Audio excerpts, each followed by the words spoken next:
Welcome to Moments with Marianne. This is your host, Marianne Pastana, and I am so excited to be celebrating 10 years of meaningful conversations with you. As we step into our new primetime hour, it's such an honor to share this exciting new chapter with you. So whether you're starting your day out, headed to work, or listening from wherever you are, this hour is designed to bring you thoughtful dialogue, fresh insight, and inspiring stories so you can make every moment count. So thank you for being here with me today, and let's dive in. We're here today with special guest, screenwriter Lee Ehlers, who's here to share with us his hot, action-packed film, EXES. So can two former FBI exes put aside their history long enough to survive a mission? Well, today's guest is here to share with us just that. Lee Ehlers is an award-winning screenwriter and producer with more than 15 years of professional experience writing for television and feature films.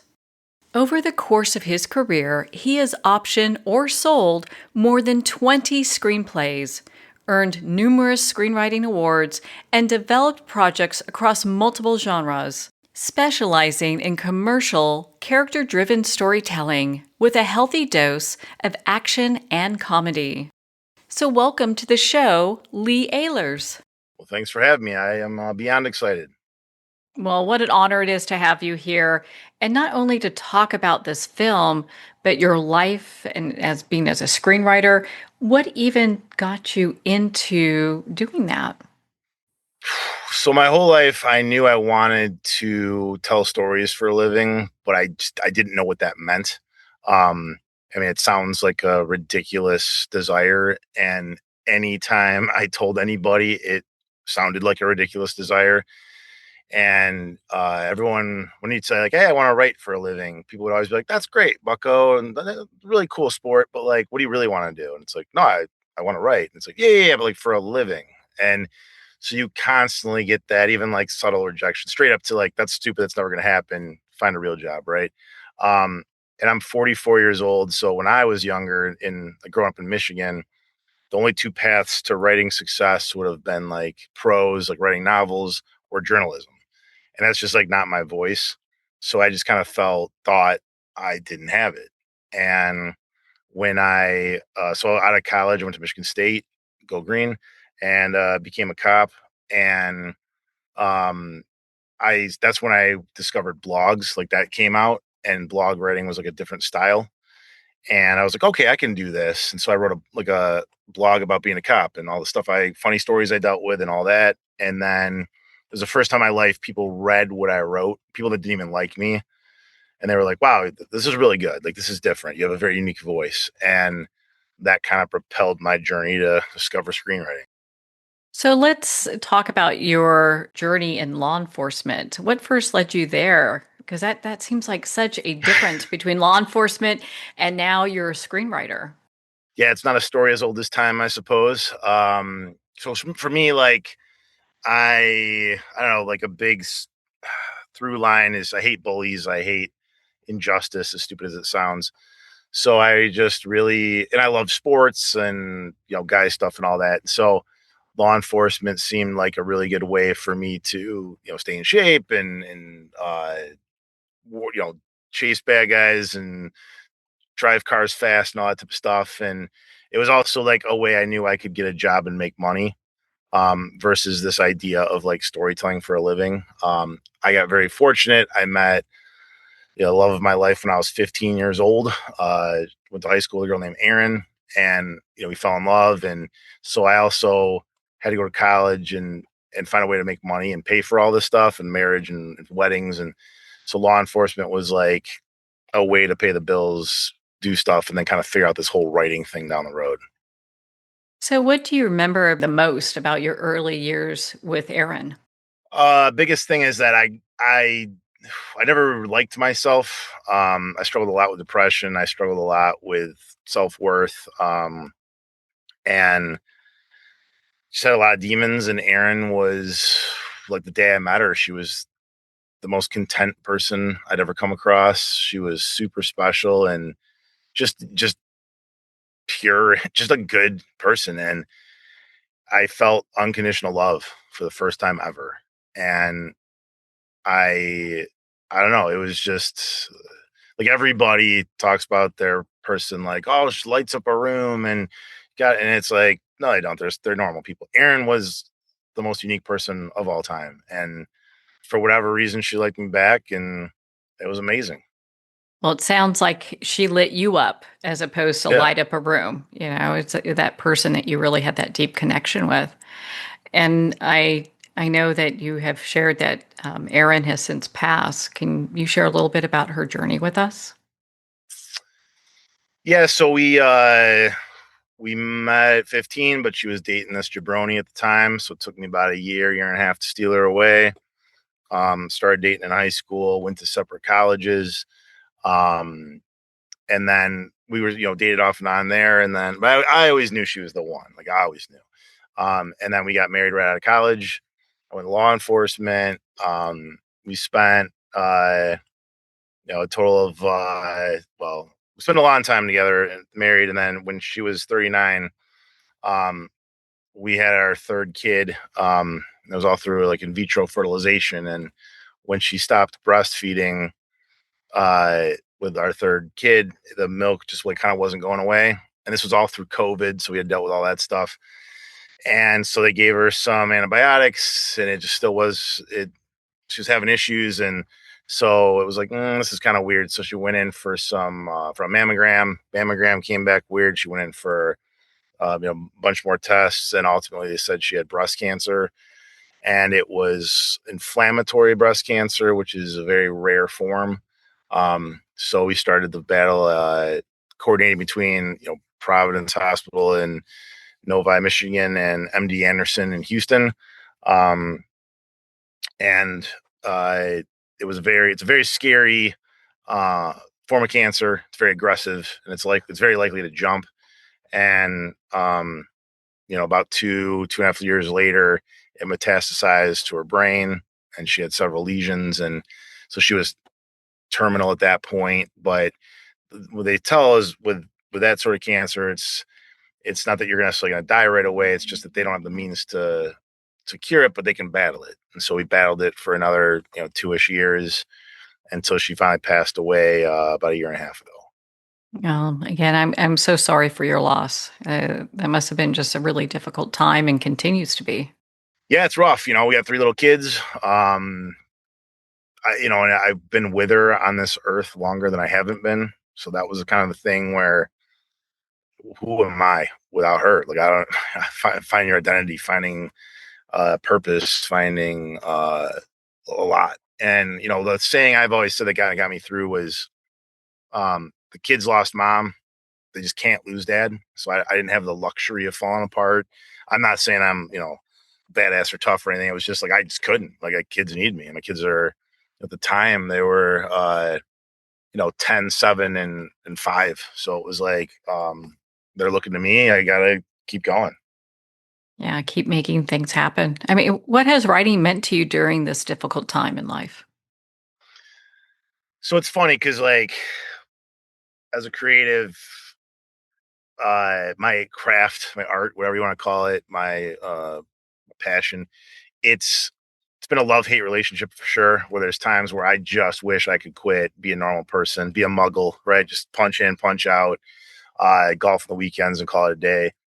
Um, but I can't do that. And Aaron was one of the only people that got it, supported it, rooted for it. And there's a lot of, if you hear like, oh, Lee's a Hollywood writer, it's like, what you don't know is that for 15 plus years it was Lee's a janitor, or Lee not like a part-time on-call janitor, or Lee like insert crappy job you can do in your 20s and 30s. That's what I was.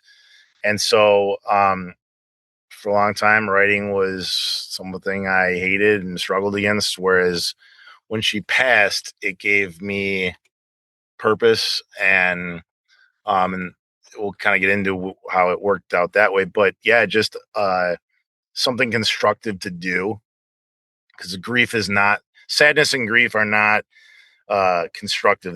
They stop you, they limit you. Whereas having something that can propel you forward is the one of the best ways to get out of it. And so, yeah, that's what it was for me, as a safety net, a way to climb out of the pit and move forward. So, what is your mission now? So it's funny because I really struggle with that. Besides being a dad, right? But my wife brought, so we had a celebration of life event before she passed, and people came from all over the country, world, really, to talk about what Erin meant, to see her before she passed away.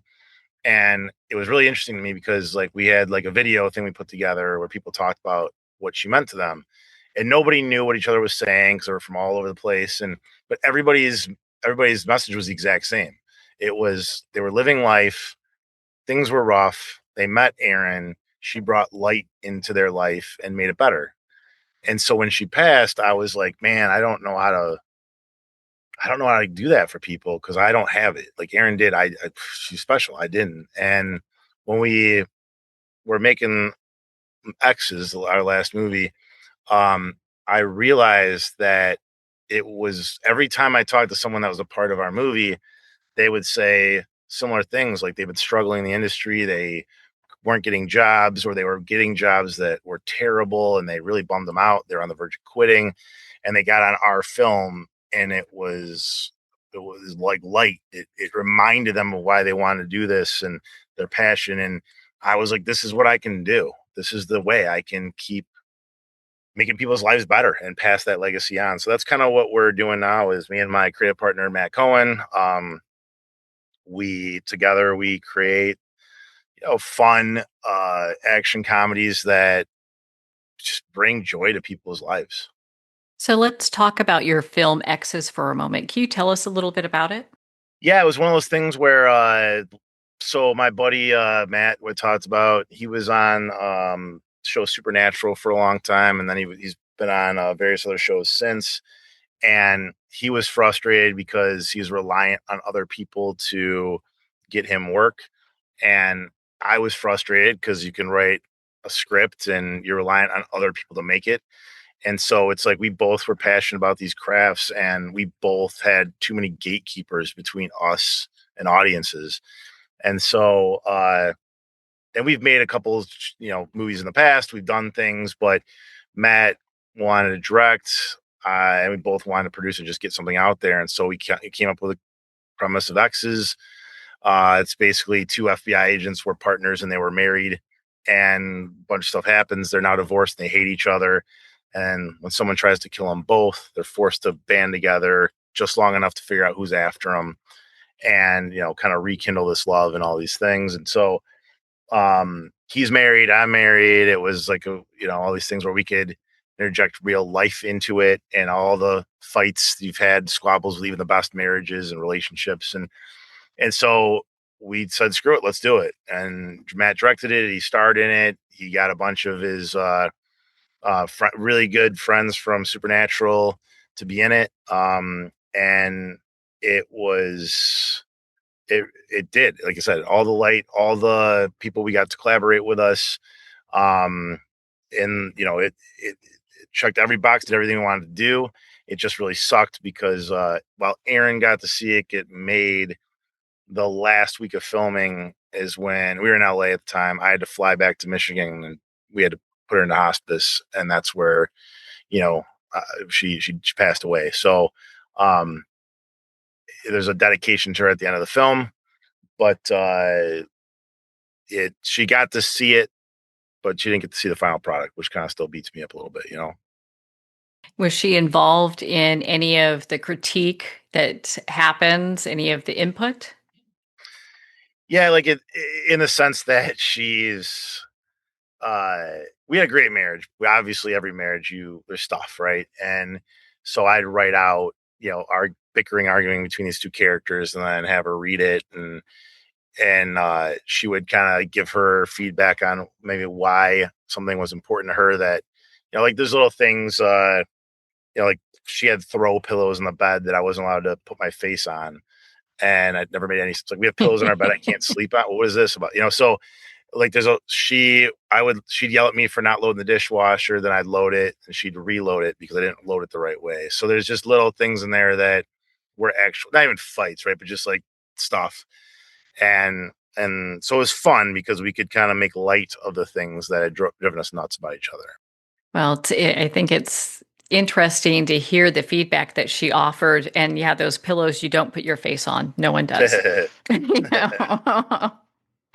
Yeah. So, what was it like? I mean, because your film's pretty independent. I mean, involved to get the film going and to get it up to where it is now. Because I've watched it on Amazon. It's a great film. Well, thank you. True story. It's one of those things where, I mean, the making of the film itself could be a movie, because we were filming in Santa Clarita at the time, and we got greenlit to start the movie the day um, the Screen Actors Guild closed for the year in 2024. So we were the last approval of the year. We were going to start filming January 4th in Santa Clarita. Cameras started rolling, and then next day we got shut down because of the wildfires that went through. And we had just enough money to film the project, and we had like about a week buffer, or else we would have just had to call it. And we got pushed or canceled 3 different times. I was at an Airbnb with my 3 kids, my sick wife, and my in-laws. And, there's smoke everywhere. There's fires on the horizon. Um, we had investors we had to contact every single day. We had crew members lose houses. We had our manager at one point had left to go visit a guy she was talking to, and came back an hour later. She's like, "Yeah, his house is gone." And it's crazy. It was nuts. And it did, and then, again, we had 2.5, 3 weeks of filming. I had to leave because my wife was put in hospice. Uh, it was just all over the place. And what it did was it kind of proved me and Matt could do anything. It bonded us even more. We were really, really, really, really tight and good friends, but it was one of those things, like, until you go through it, you just don't really know. Right. Um, and then once the film's shot, it's when the real work starts. You got to edit it. We had to fly. We went to Skywalker Ranch. We did some sound design there. We had to find a distribution company. I mean, there's a million different things that happened, and it was it's, to be honest, if I would have known what I was in for, I might not might not have done it. But I'm super glad we did. And then Tri-Coast is who we signed with for distribution. They got us on the various platforms we're on, which is everywhere but Netflix. And we did it. But even when we were finished, we delivered our finished product. We were 3 minutes short of what HBO would want, what some other companies need. So we had to add minutes to the movie with some. It's just never ending. It just really isn't. I think most people have no idea what's involved in the production of a film, especially when you're dealing with things like nature, Yeah. wildfires, timelines, making sure you don't run out of money. And here you are in California from another state. Yeah, and it's kind of interesting. So what I say about screenwriting that's so different is it's really the only art form I can think of where I'm everyone else is creating for their audience. So if you're you paint a picture, you paint it, you show a bunch of people, hey, what do you think? If you write a song, you write it, sing it, and then people listen to it, they give you feedback. With screenwriting, I'm writing for the director, and then the director gives it to the audience. And so even that step is a thing. But then and then actors read it and they decide if it matches their vision. And then a set designer is like, well, let me tell you what I think it looks like. There's 800 steps between just getting it. All right, we're ready to shoot it. And then there's another 800 steps, right? So it's just, and then you do all that and then you show up and there's the power is out because they're doing some construction in the road, or there's fires that you can't control. And, and again, I do want to make it clear, people lost their houses and their livelihoods and health. And so I'm not saying that's way more important than a movie, for sure. But it's just that's what we were up against, right? And we did it. I'm proud of ourselves. It really shows your grit and determination in getting this project done. Where can people go to learn about EXES the Film? So obviously you can go on Amazon. It's the one that's probably easiest for us to track and interact. You can go on imdb.com, and you can leave comments, and you can rate the film, which would be huge for us. People can if they want to talk to me directly, they can either message me at Lee the Writer on Instagram, or Lee Ehlers 598 at gmail.com is my email. I like to hear from people that see it, interact with them, hear their stories as well, answer questions from younger creatives, and kind of keep the process going. Cause it's even funny. Cause uh, writers, there's various forms of writing, right? Screenwriting, novelists, journalists, like all these things. And sometimes with writing, you can get in your own head about like, well, my form of writing is better than their form of writing, is more important or harder or whatever. And it's one form of writing I just never really clicked with me, is like poetry, as an example. And like, not that I disrespected it, I was just it's not really a big thing. And then when someone dies and you have a funeral, you don't quote movies, you typically quote poetry. And that's where I realized, like, wow, these verses are like super powerful and opened up a whole nother lane of stuff. So it's, as creatives, we need to talk, we need to share, we need to, really just push each other forward, because nobody else will. Well, Lee, can you share your website with us one more time? So imdb.com, it's internet movie database. And then you just you search X's or my name, and you'll see the link there, and then you can contact me or leave messages. Well, Lee, thank you so much for taking the time to be on the show with us here today. Well, thanks for having me. It's been a real pleasure. Well, thank you, Lee. It's been such an honor to spend this time with you and to talk about your hot new film, EXES. EXES is available on Amazon and everywhere you stream films, with the exception of Netflix. But you can go and watch the movie today on Amazon. Well, we're at the end of our time today. I'd like to thank everyone for tuning in. You're listening to Moments with Marianne, where we make every moment count.